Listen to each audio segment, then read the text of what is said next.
Hey everyone, what's going on? How you doing? This is Donker Dank.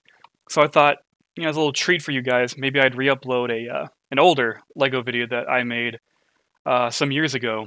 Back in 2020, I recorded me and my fiance building the Lego Slave One. I think this was actually the last time this ship was ever called the Slave One in Lego form. Now it's like this fire spray gunship or something.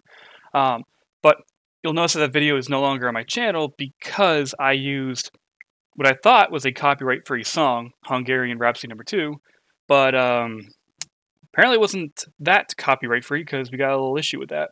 So for the sake of simplicity, I took it down, which is kind of ironic because at the time that was my most viewed video. Had like what 40 views or something, back in the day. So I thought re-upload it here for the sake of preservation of media or something. Um, but yeah, we recorded that in like late summer 2020, which it's like 3 years ago. Different world.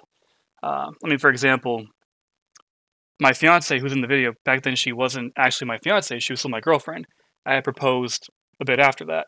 Um, Also, and I'm kind of cringing while watching this older video, is let's just say I was 40 pounds heavier in that video than I am right now. Never mind that personal stuff. What is this set that I'm building?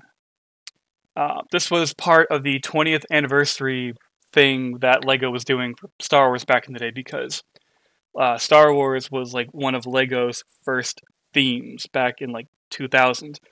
And so what Lego did was they went back and they like, oh, here's the 20th year version of Slave One. Yeah, it wasn't just the Slave One. It was also Anakin's pod racer. It was the ATRT from Episode 3. It was a snow speeder.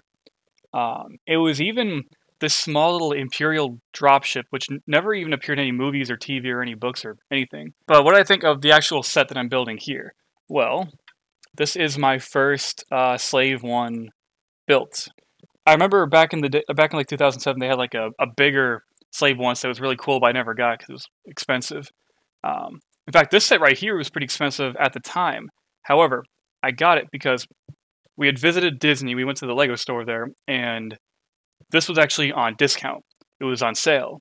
And when Lego's on sale, it's usually the time to buy because that never really happens. Like I said before, this is the last set called Slave One. That's because just after this, I don't know. There's an in-universe reason for it, but I'm sure there's some outside-universe reasons for it. That the ship is no longer called Slave One; it's called the Fire Spray Gunship.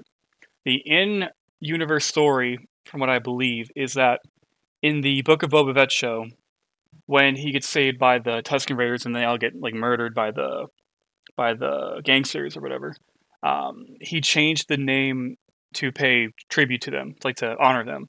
I'm not really sure how that makes sense because I'm not sure Tusken Raiders were ever used as slaves. I couldn't find out the out of universe reason, like the real world reason why it wasn't. Maybe it was because like you don't want to market something as slave, especially with the political upheaval in the last 3 years of the protesting and stuff. But the thing about politics about Lego, what did I think about this set? It's definitely smaller than it should be. I think this is definitely not minifig scale, but the amount of detail that they're able to cram into this bad boy is not. It's actually quite impressive. I think it's cool that I guess a bunch of the sets do this today, where if it's like a spaceship or a flying ship, there has like a little handle they put on it. That way, like kids when they're playing with it, they can swoosh it around, go woo wee. And plus, it's also easier to carry the thing. And they did that for this. It's at the back of the ship where because Slave One, the deal with Slave One is that when it takes off, it's laying backwards, but then when it takes off, it actually flips vertically 90 degrees, and that's how it flies. Kind of looks like an iron press in a way. As far as play features, this thing, well, once you flip it over, it like the wings and the cockpit automatically twist, be in flight mode, which is cool. That like, you don't have to manually do it; it just does it automatically because of gravity. I know there are some. They're not flick fires. They're spring-loaded little blaster things in the front, which I know that there is a little storage area where you can put Han Solo, who is in carbonite. In fact, let's talk about the minifigures real quick. You get Boba Fett, which is another way of getting Boba Fett, because usually that kind of figure is, say, to the expensive sets, which I guess this kind of is one. You get Zuckuss and 4LOM, which I don't think those two ever got minifigures before. I know 4LOM was in the Lego video game, Lego Star Wars video game, but I don't think it ever got a minifigure before that. And then you also get a Bespin Han Solo, which is what he would look like when he got frozen in carbonite. Although, wait a second. Now I'm looking at some pictures here. He's wearing a blue coat. I thought it was just him in a white shirt when he got frozen. Maybe I'm misremembering it. I don't know. But you also get, and this is the weird thing about these 20th anniversary sets. Like, they all come with like a special old school yellow minifigure. I'm looking at the back here. You can get Luke Skywalker and his X-wing, so you can get Lando, get Darth Vader, you can get Han Solo, and in this one it came with a Episode 4 Leia with like the classic, hair buns and stuff. I mean, those minifigures are cool, except for when you turn them around, there's a label or there's like a decal on them that says 20th anniversary, which kind of takes away. But like I think a lot of people agree with me too that these minifigures would be a lot cooler if they were just how they were back in the day. Not this, oh, look, it's a special version, but, people just want the regular version.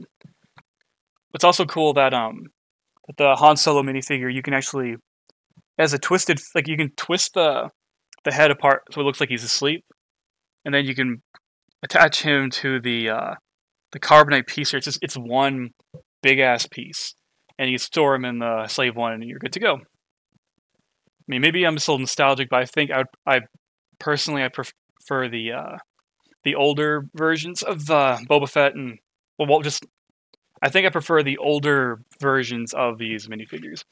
And I know there's a lot of nostalgia talking because I grew up. That's when I got into Star Wars, was when those figures looked like that, and also the Lego video game.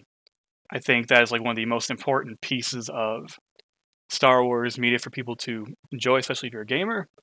I mean, sure, technically these newer figures are more accurate, but they don't capture the feel of what they're supposed to. You know what I mean? Like, it's like when you're playing the new Lego Skywalker Saga. Like, the newer game, it's graphically beautiful, but for some reason, I can't tell you why the aesthetics, they don't match the feel of the movies. Like, they're too focused on being, like, too detailed, too pretty looking, but I guess I'm getting sidetracked away from the Lego set in question because there's really not much to it. I mean, I got it because it was on sale. It's a cool display piece, but I mean, past that, if you can afford it, I would aim for the UCS version, which I guess is also way beyond retired at this point. But until then, thank you for watching this video. I know this video didn't really have a lot of content in it, but that is because of two reasons. One, it's a re-upload of one of my older videos, and two, I am currently moving. And so I'm going to have this and a few other videos set up for the rest of the month. But until then, have a great day.